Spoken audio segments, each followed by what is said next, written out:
ఇప్పుడు వస్తున్న ఈ పండుగ రోజుల్లో పూజల్లో అందరూ ఖచ్చితంగా చేసే ప్రసాదం ఏదైనా ఉన్నది, నైవేద్యం ఏదైనా ఉన్నదంటే అది బెల్లం పరమాన్నం. మరి ఈ పూజల్లో బెల్లం పరమాన్నం ఈజీగా క్విక్గా టైం సేవ్ అయ్యే విధంగా, అలాగే కమ్మగా వచ్చే విధంగా చేసే విధానాన్ని నేను నా టిప్స్ అంటే నా సొంతంగా నేను చెప్తున్నానండి. సో చూసేసేయండి. ముందైతే ఒక ప్యాకెట్ పాలని చిక్కగా మరిగించుకొని పక్కన పెట్టుకోవాలి. ఈ లోపల ఇక్కడ మీకు వీడియోలో చూపించాను కదా, ఒక టీ గ్లాస్ అంత బియ్యాన్ని తీసి కుక్కర్లో వేసుకున్నాను. అలాగే 2 టీ స్పూన్ల పెసరపప్పు, 1 టీ స్పూన్ శనగపప్పు వేసుకున్నాను. ఇదేంటంటే ఎక్స్ట్రా ఫ్లేవర్ ఇచ్చి చాలా క్రీమీగా, చాలా కమ్మగా వస్తుందన్నమాట పరమాన్నం. సో దానికి 1 గ్లాస్ బియ్యానికి 3 గ్లాసులు నీళ్లు వేసి ఒక 3 విజిల్లు సిమ్లో పెట్టేసి 3 విజిల్స్ ఇచ్చేసాను. ఈ లోపల పాలైతే ఇగో ఈ విధంగా చిక్కగా మరగాలి.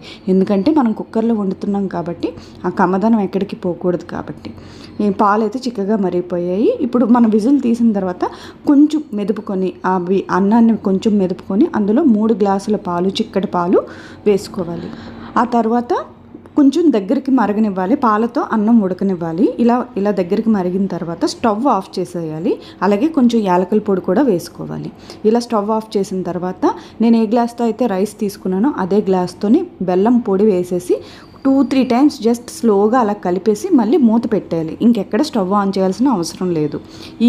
ఈ బెల్లం కరిగే లోపల మనం జీడిపప్పు, మనకు కావాల్సిన డ్రై ఫ్రూట్స్ అన్నీ కూడా వేపుకోవచ్చు. నేనైతే జీడిపప్పు వేసాను. అలాగే pumpkin, water melon, sunflower seeds కూడా నేను వేస్తాను ప్రతి స్వీట్లో. సో అలాగే ఇందులో వేసేసి బాగా రోస్ట్ చేసుకుంటున్నాను. కిస్మిస్ కూడా వేసి రోస్ట్ చేసుకుంటున్నాను. ఇవన్నీ రోస్ట్ చేసుకునే లోపున మనకి చక్కగా బెల్లం అది కరిగిపోతుంది. కరగకపోయినా పర్వాలేదు, ఆటోమేటిక్గా అది కలిసిపోతుంది. ఆ తర్వాత మంచిగా వేసుకుని ఇందులో మీ దగ్గర ఉంటే పచ్చకర్పూరం వేసుకుంటే అద్భుతంగా ఉంటుందండి. నా దగ్గర లేదు, అందుకనే యాడ్ చేయలేదు. నా దగ్గర ఉంటే కంపల్సరీ వేస్తాను. సో ఇంకా తర్వాత డ్రై ఫ్రూట్స్ వేసుకొని ప్రసాదం గిన్నెలోకి పరమాన్నాన్ని సిద్ధం చేసుకోవటమే అండి.